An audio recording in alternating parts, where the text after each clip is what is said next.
तरफ बढ़ते हैं। युगल शतक के रचनाकार का नाम बताइए। युगल शतक के रचनाकार का नाम बताइए। तो 23 में हमारा सही रहा सी, श्री भट्ट। श्री भट्ट ने युगल शतक की रचना की। ठीक है, अब देखते हैं अपना अगला क्वेश्चन। रसखान की रचना इनमें से कौन सी नहीं है? मतलब 4 ऑप्शन हैं, चारों में से 3 हैं, लेकिन एक रसखान की रचना नहीं, वही बताना है। ये प्रेम वाटिका, दान लीला, सुजान रसखान, केली माधुरी।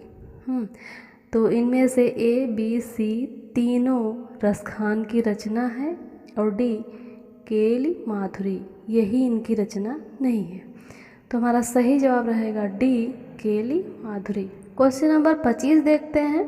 निम्बार्क संप्रदाय में निम्बार्काचार्य को किसका अवतार माना जाता है?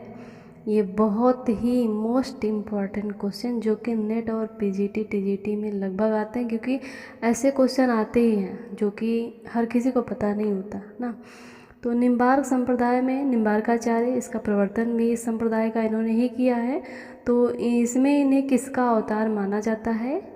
कृष्ण, सुदर्शन चक्र, मुरली या मोरपंख। तो हमारा सही जवाब रहा बी, सुदर्शन चक्र का अवतार माना जाता है निम्बार्क संप्रदाय में निम्बार्काचार्य को। ठीक है, तो अब देखते हैं अपना अगला क्वेश्चन। किस संप्रदाय के मंदिरों में राधा कृष्ण दोनों की मूर्तियां नहीं होती, अपितु कृष्ण के विग्रह के पार्श्व में स्वर्ण पर श्री राधा अंकित होता है? क्वेश्चन को पढ़िए। किस संप्रदाय के मंदिरों में राधा कृष्ण दोनों की मूर्तियां तो नहीं होती, अपितु कृष्ण के विग्रह के पार्श्व में स्वर्णपत्र पर श्री राधा अंकित होती हैं? ए, राधा वल्लभ संप्रदाय, सखी संप्रदाय, निम्बार्क संप्रदाय या वल्लभ संप्रदाय। तो हमारा सही जवाब रहा 26 में ए, राधा वल्लभ संप्रदाय। राधा वल्लभ संप्रदाय में कृष्ण और राधा दोनों की मूर्तियां तो नहीं होती, लेकिन स्वर्ण पत्र पे एक लिखा होता है श्री राधा, यह अंकित होता है। अब देखते हैं अपना अगला क्वेश्चन 27। निजमत सिद्धांत किस संप्रदाय के सिद्धांतों पर आधारित है? निम्बार्क, हरिदासी, राधा वल्लभ संप्रदाय या डी वल्लभ संप्रदाय। तो हमारा सही जवाब रहा 27 में बी, हरिदासी संप्रदाय के सिद्धांतों पर ये आधारित है। अब देखते हैं हम अपना अगला क्वेश्चन 28। तानसेन के गुरु कौन से आचार्य माने जाते हैं? तानसेन के गुरु कौन से आचार्य माने जाते हैं? स्वामी हरिदास, निम्बार्क या वल्लभाचार्य या हित हरिवंश। तो आप सभी लोग इस क्वेश्चन को कमेंट में ज़रूर बताइएगा, जिसे भी पता हो। ठीक है, ये तानसेन के गुरु कौन से आचार्य के माने जाते हैं? तो ये 28 में हमारा सही जवाब रहा ए, स्वामी हरिदास संप्रदाय के इनके गुरु माने जाते हैं। ठीक है, अब देखते हैं अगला क्वेश्चन। स्वामी हित हरिवंश ने किस संप्रदाय का प्रवर्तन किया? स्वामी हित हरिवंश ने किस संप्रदाय का प्रवर्तन किया? तो 29 में हमारा सही जवाब रहा ए, राधा वल्लभ संप्रदाय। हित हरिवंश ने राधा वल्लभ संप्रदाय का प्रवर्तन किया। अब देखते हैं अपना अगला क्वेश्चन। राजस्थान के सलेमाबाद में किस संप्रदाय की गद्दी है? राजस्थान के सलेमाबाद में किस संप्रदाय की गद्दी है? हरिदासी संप्रदाय, राधा वल्लभ संप्रदाय, गौड़ी संप्रदाय या निम्बार्क संप्रदाय। तो आप सब बताएंगे ज़रूर, राजस्थान के सलेमाबाद में किस संप्रदाय की गद्दी है? तो 30 में हमारा सही जवाब रहा डी, निम्बार्क संप्रदाय। इस संप्रदाय की गद्दी राजस्थान के सलेमाबाद में है। ठीक है, अब देखते हैं हम अपना अगला क्वेश्चन 31। प्रपन्न कल्पवली ग्रंथ के रचयिता कौन है? प्रपन्न कल्पवली एक ग्रंथ है, इसके रचयिता कौन है? निम्बार्काचार्य, स्वामी हरिदास या फिर वल्लभाचार्य या फिर हित हरिवंश। तो हम बताते हैं आपको, ये 31 में प्रपन्न कल्पवली ग्रंथ के रचयिता रहे निम्बार्काचार्य, तो इसलिए हमारा सही जवाब रहा ए, निम्बार्काचार्य। ठीक, अब देखते हैं अपना अगला क्वेश्चन। चैतन्य संप्रदाय के दार्शनिक मत को क्या कहा जाता है? चैतन्य संप्रदाय के दार्शनिक मत को क्या कहा जाता है?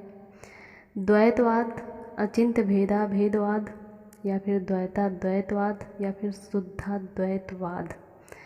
तो हमारा 32 में सही जवाब रहा सी, द्वैताद्वैतवाद। चैतन्य संप्रदाय को दार्शनिक, जो चैतन्य का संप्रदाय है इसका दार्शनिक मत है द्वैताद्वैतवाद। ठीक है, अब देखते हैं अपना 33 क्वेश्चन। 33वां क्वेश्चन, सूरदास को किस कवि की वंश परंपरा में गिना जाता है? ए चंद्रबरदाई, बी तुलसीदास, सी विद्यापति, डी जगनिक। तो बताइए सूरदास को किस महाकवि की वंश परंपरा में गिना जाता है?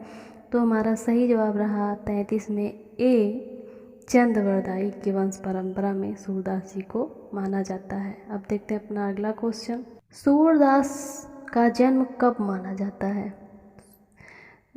कवि चाहे जो भी हो, सूरदास हो या कबीरदास हो या तुलसीदास हो, इनके जन्म और मृत्यु, कबीर के जन्म और मृत्यु के बारे में तो बहुत सारी समस्याएं हैं, पता ही नहीं चलता कि कब है। तो सूरदास जी का जन्म कब माना जाता है? जो कि प्रमाणिक होगा उसे ही हम मानते हैं, उसे ही हर परीक्षाओं में भी माना जाता है। तो सूरदास जी का जन्म कब माना जाता है? ये सही जवाब इसमें रहेगा बी, 1478। यही प्रमाणिक भी है। वैसे तो बहुत सारे अपना अपना मत दिए हैं, लेकिन 1478 ही प्रमाणिक है। अब देखते हैं हम अपना अगला क्वेश्चन 35।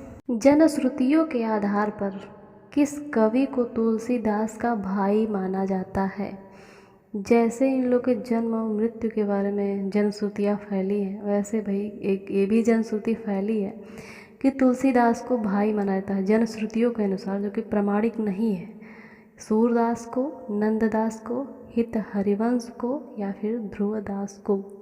इन चारों में से किसे तुलसीदास जी का भाई माना जाता है? जनश्रुतियों के अनुसार, प्रमाणिकता कोई नहीं है। तो इसमें सही जवाब रहा बी, नंददास को।